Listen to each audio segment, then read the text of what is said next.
Hello everyone and welcome to SkillCapped. I'm Notorious Dub and today we're going to be going over how to frag out in Valorant. Now a lot of people don't know this, but your Valorant rating gain and rating loss every game is decided by the rounds that you win or lose by, the average rank of the players in your game compared to yours, and your combat score. And our combat score is the main thing we're in control of, and it's what we're going to be focusing on improving because more kills and more damage means a higher combat score, and a higher combat score means more elo gain for winning and less elo loss for losing. And also, let's be honest, taking the game into your own hands is the best way to improve, and it's better to be the one carrying than relying on your team to carry. But before we get into the first tip, what's the highest kill game you've managed to secure so far in Valorant? And what do you think caused you to have that good of a game? Personally, I dropped a 52 kill game in the beta, but that was before the skill-based matchmaking was all figured out, so it's kind of cheating. And we ended up losing the game anyway. But I want to hear about you guys, so let us know in the comments down below, and let's jump into the first tip. So starting off with one tip that a ton of pro players use in solo queue, but I really rarely ever see the average player realize that it even exists, and that is looking for eco frags. Now, what are eco frags? So it's when the enemy is broke and you have a gun advantage. Essentially, you know the enemy is trying to save this round. This is why it's so important to hit tab at the start of every round, check the scoreboard, and pay attention to the enemy's economy. When this is the case, you want to leverage your gun advantage by playing a bit more aggressive than normal and be more willing to take those early fights. Now, obviously, you don't want to throw the round by playing too aggressive and giving the enemy one of your guns after you die. So how exactly do you execute this eco frag strategy in a real game? Well, one surefire strategy if you have a rifle is simply to just take fights at areas of the map that have angles at longer distances. This would be like peeking C long on Haven or mid on Ascent. Now these are those long sight lines where your rifle will dominate any eco purchase the enemy would have bought. And at the same time, you do want to play a bit different on attack versus defense when the enemy is saving. For example, when you're on attack and the enemy is saving, it's even more important you don't rush areas of the map with cubbies and close angles, as the enemy team will often have shotguns like a Bucky. And on defense, you can't make the common mistake of pushing out and going for the flank. Instead, rotate safely and play from sights with those long sight lines with your gun advantage. This is because if you push out and try to flank, again, an enemy could be lurking in a cubby somewhere and easily kill you into picking up your gun. Instead, if you just play from sight, you'll get those longer sight line fights while the enemy has to push into you, instead of risking that deep lurk where you run into an enemy and they mow you down with a Bucky, shorty, or even just run side to side while they shoot you with the frenzy because it's almost impossible to hit that moving target. And lastly, on defense, when the enemy is on an eco round, you want to rotate fast. Often they will rush, and you've probably noticed this, everyone stacks as 5 or 4 on an eco round. And once your teammates make contact elsewhere on the map, you want to run as fast as you can to get to that site so you can help clean up the remaining attackers with your gun advantage and rack up those kills. Because especially when you have teammates there, you can play a little more aggressive and be a little looser with the fights that you're taking, because it takes longer for the enemies to kill you, and you can always just get that traded out if you don't manage to pick up the kill first. And before we get into the next tip, if you're serious about improving, then go to SkillCapped.com to unlock our hyper improvement system that will teach you how to win more gunfights, master your agent, and so much more. It's also backed by our rank improvement guarantee, so you have nothing to lose. So come join over 500,000 satisfied members of SkillCapped, improve that KDA, and get the rank you've always wanted at SkillCapped.com. Link is in the description below. Alright, and for our second tip, I promise this is one of the most common reasons players miss out on free kills, and that's hunting for kills when you have the clear man advantage or have clearly won the round. Too often do I see players being way too safe when the round is clearly won. It's like a 5-on-1 and they aren't aggressively hunting that last player. Now I know what you're thinking, but then if I die it ruins my KDA, right? While unlike other games, when it comes to your combat score, deaths aren't actually calculated at all, and they won't affect your rank gain or rank loss. So aside from just making your KDA look good, deaths are really irrelevant, and whenever you can afford it, which is usually, you should always be sprinting around looking for that last guy, even if it ends up being a 50-50, as long as the round's already won by your team, of course. Also, when you're hunting for kills in these scenarios, a really useful trick is to check your mini-map. Look at the areas of the map that your teammates have already checked, or they're about to check, and then rush to the area of the map that is still dark and hasn't been cleared by your teammates yet. This is most likely the location the remaining player will be at. And at the same time, there's no point in trying to catch up with your teammates, as they're probably just going to make contact with the enemy before you can group, and they're gonna already snag up that kill. So you might as well just take your chances at that other part of the map that no one's going to. Also, another little trick, you could always get on the mic and tell your teammates to play safe when there's 1 or 2 players left. That way you can be the only one that's searching for them and you can snag up those kills by yourself, but don't tell anyone I said that. Do keep in mind though, if your team doesn't have an economy built up and you're struggling with credits a little bit, then you want to make sure to stay alive and avoid dying. That way you don't have to buy another rifle the next round. But if your team does have enough money to buy the next round anyway, then there's no reason not to hunt for that last guy or two that's trying to save. Next up, we have being the second man. Now you always want to be the second person into the bomb site because 1, most people just aren't doing this correctly anyway, so you might as well take over that role for yourself. And 2, your job is to kill the person that shoots at your entry fragger, which is going to net you more kills in the long run. Now the goal here is to stay tucked in right beside your entry fragger. Follow him like a dog while he clears angles, and just be prepared to gun down anyone that peeks and trade him out whenever he dies. The second man has the best time picking up free kills whenever you're entering the bomb site, and you usually have the opportunity to get into an aggressive post plant to pick up an extra kill before the defenders realize what even happened. Like if you push through screens and make it to CT on split, you can almost always catch someone rotating with their knife out before they even realize that someone could be there. And there are a few problems that you're probably going to run into when you start becoming the second man. First of all, you have to be clearing the angles that your entry frag doesn't. We've all been in that situation where you follow 1 or 2 people into the site only to be shot in the back by someone tucked in a corner that no one actually looked at and cleared. So pay attention to the person in front of you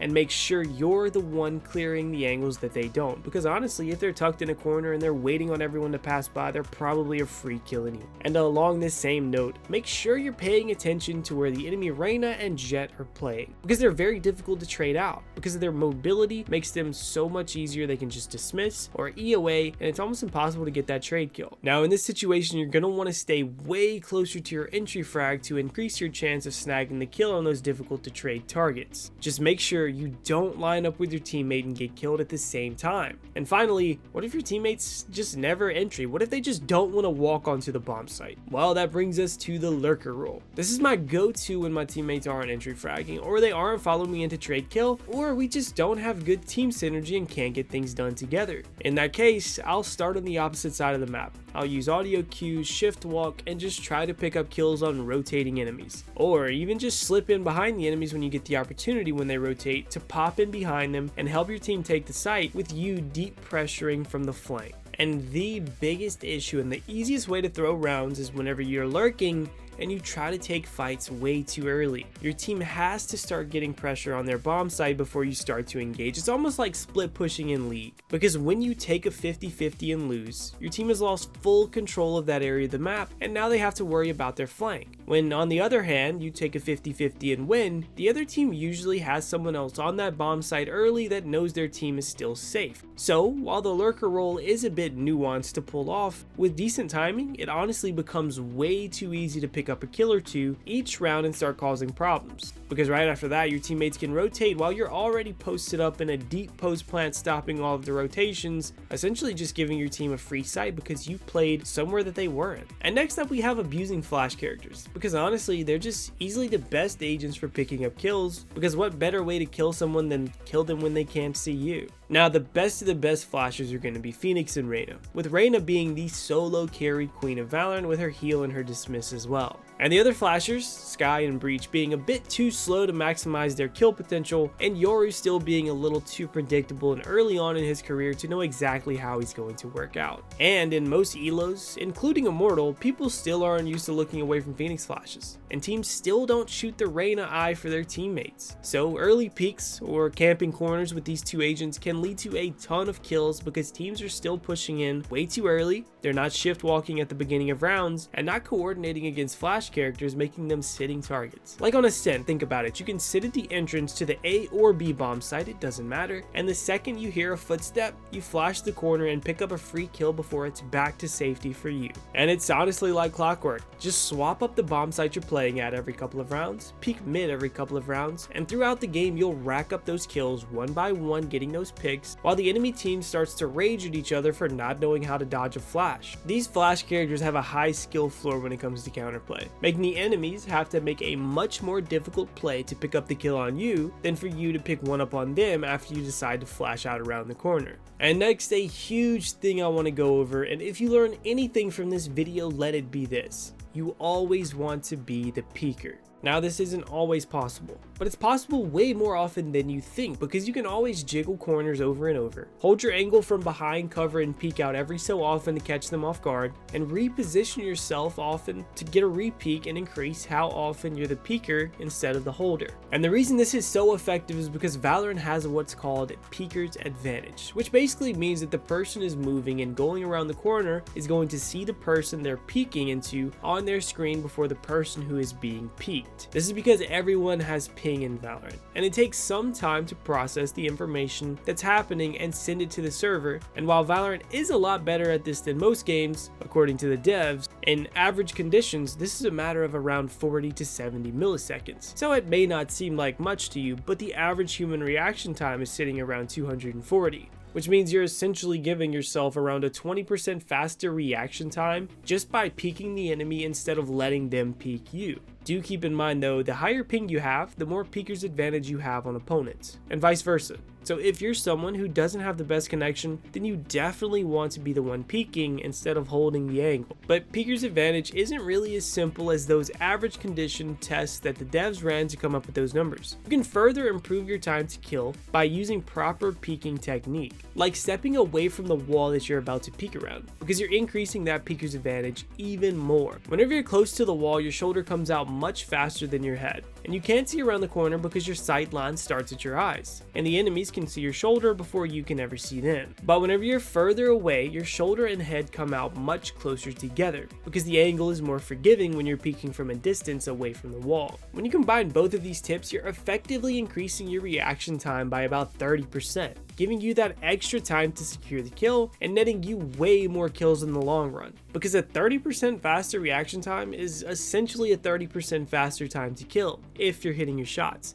And that can be the difference between silver and platinum by itself. Now, learning this will take a bit of thought in game, but you can always hop into a deathmatch and focus on stepping away from walls before you peek, and it'll become second nature in no time. Just think to yourself the entire deathmatch to step away from walls and never hold angles. Always swing and get those shots off as quickly as possible. And of course, I have to mention this because I see so many people doing this wrong.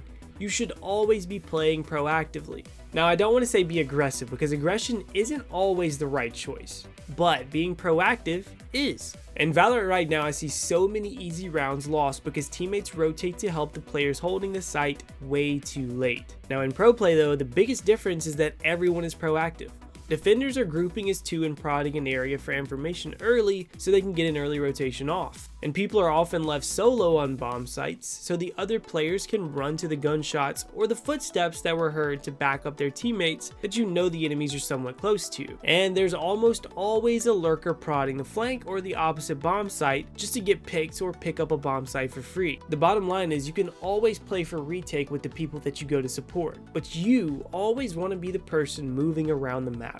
And you always want to make decisions before the enemy team forces you to make them. By doing this, you're going to stay ahead of the enemy team, and you're going to stop being late to all of the action. And over time, those split-second decisions you're making early in the round will eventually start being the right ones as you get better at playing proactively and you start learning how to predict what the enemies are going to do based on the audios you hear early in the round. And finally, of course, we have to talk about map pressure, because this is one of the biggest tickets to a ton of kills. Now, one surefire way to develop map pressure is to pick one area of the map that you're extremely comfortable with and make sure it's on your control every round, or at least most rounds. This is like hookah on bind. This is Raze's best friend because she has so much utility that clears out hookah and provides a ton of pressure on one of the most important areas of the map. Simply throw your Roomba lineup at the beginning of the round and charge in to kill anyone that your Roomba aggro's onto. The best strategy here is to follow your Roomba quite closely to where the enemies can't see you, but you can immediately peek them when they start to take shots at your bot, because the goal here is to show them that they're going to have to deal with you if they want control of that area, because they can't have it for free. From there, take a quick cheeky peek for a kill on sight, and if you don't pick anything up off of it, there's no harm in just leaving and grouping back up with your team. But most rounds, you'll find a fight that you're comfortable with, and you'll be able to pick up those early frags more often than not. And just establishing that pressure puts the enemies in suboptimal spots and gives you and your team more room to work around to pick up those kills and establish site pressure. Because map pressure isn't always about taking an area of the map that you want to play around. It's about setting a precedent that if they decide to hold down hookah, they're going to have to fight you, and they're going to risk putting their team at a disadvantage whenever they lose a person 4v5 on defender's side. But as always, remember, if you want to improve, win more gunfights, and get the rank you've always wanted, then check out SkillCapped.com. Link is in the description below. But the biggest thing to remember is that the more you can incorporate these 1% techniques, the more you're going to be racking up those kills. But what do you think is the best way to pick up kills in Valorant? Let us know in the comments down below, and while you're down there, make sure to hit that subscribe button and turn those notification bells on, because we here at SkillCapped have a ton more comprehensive premium guides coming your way that you're going to want to stay up to date with so you can stay ahead of the pack. As always, I want to thank you for spending this little bit of your day with us, and I'm Notorious Dub, signing off.